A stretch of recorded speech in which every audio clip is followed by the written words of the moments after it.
Salt, sugar and fat, the holy trinity of the processed food industry that exists in nearly everything we consume. From flavored milk to breads and yogurts, the food industry goes to great lengths to find out the right amount of sugar, salt and fat to add to nearly everything we eat.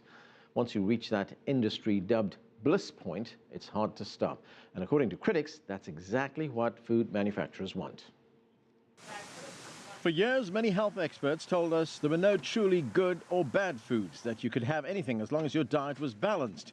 But now, new discoveries in science suggest that industrial processed sugar, fat and salt-laden food is biologically addictive.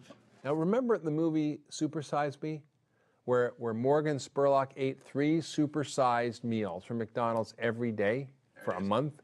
What struck me about that film was not that he gained 30 pounds or his cholesterol went up or even that he got a fatty liver. What really surprised me was the portrait it painted of the addictive quality of the food he ate. See, at the beginning of the movie, when he ate his first supersized meal, he threw it up. It made him sick, just like a teenager who drinks too much alcohol at his first party and throws up. By the end of the movie, he only felt well when he ate that junk food. The rest of the time, he felt depressed, exhausted, anxious, irritable, and he lost his sex drive.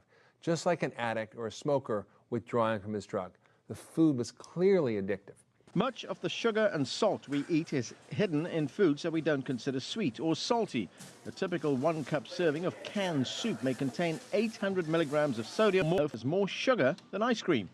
The American Heart Association recommends adults consume no more than 1,500 milligrams of sodium each day. That's a little more than half a teaspoon of table salt. Most Americans consume more than twice that amount. For sugar, the AHA recommends a limit of about 6 teaspoons a day for women and 9 teaspoons for men. Actual consumption by Americans averages about 20 teaspoons a day. And that has not been without consequence. More than a third of American adults are not just overweight, but obese.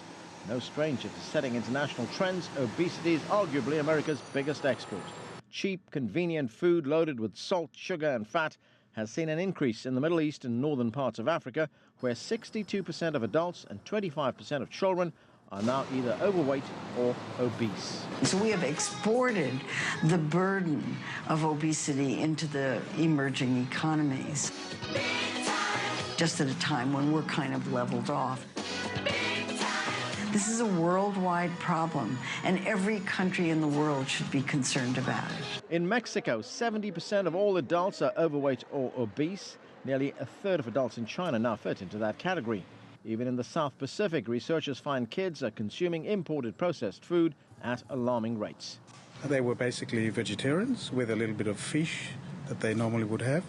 But because of the change, now we're seeing this big rise in the lifestyle diseases that is becoming a major problem in the South Pacific.